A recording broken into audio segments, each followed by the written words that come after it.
higher fruit and vegetable consumption was found to be positively associated with muscle power in adolescents, but that's not who really needs it. What about the consumption of fruit and vegetables and risk of frailty in the elderly?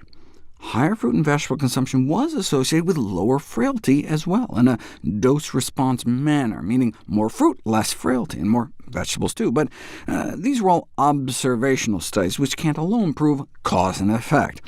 What happens when you put foods to the test?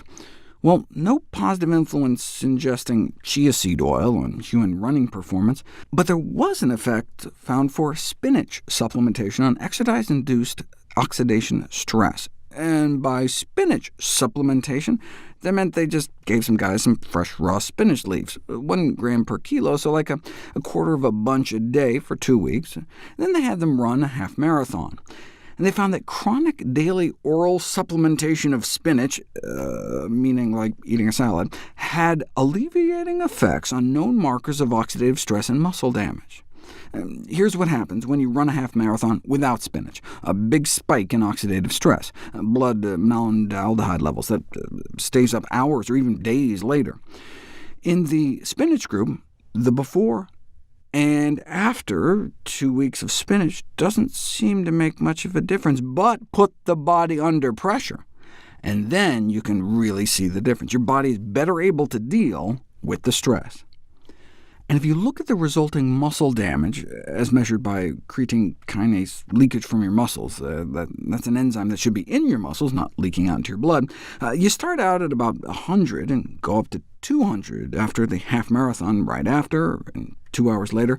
But it's the next day where you really feel it, that delayed onset muscle soreness, with CK levels reaching 600 before coming back down. OK, that's without spinach, though. On spinach, you get a similar immediate post-race bump, but it's that next day where spinach really shines.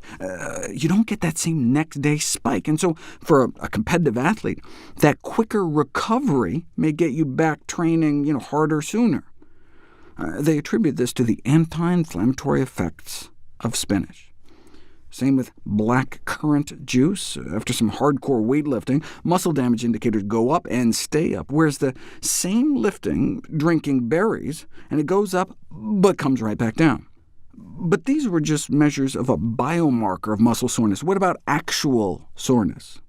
If you look at the effects of tart cherry juice on recovery following prolonged intermittent sprints in soccer players, you see the same kind of reduction in biomarkers of inflammation, but more importantly, less resulting muscle soreness. Here's the soreness reported in the days afterwards in the placebo group, only about half in the cherry group.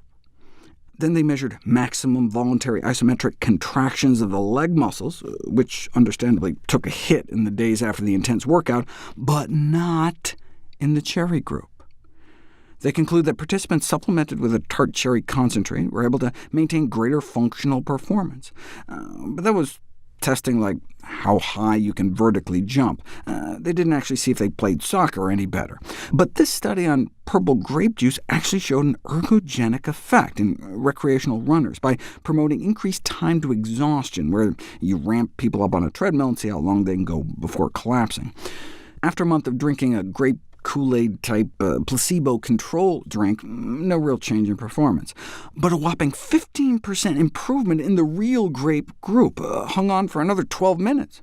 They used juice so they could make a matched placebo-controlled drink, but you can buy Concord grapes fresh, or tart cherries fresh, frozen, or water-packed in a can. I mix them with oatmeal, cocoa, and mint leaves for a chocolate-covered cherry-type sensation. You may want to try that for a few days before participating in your next big sporting event.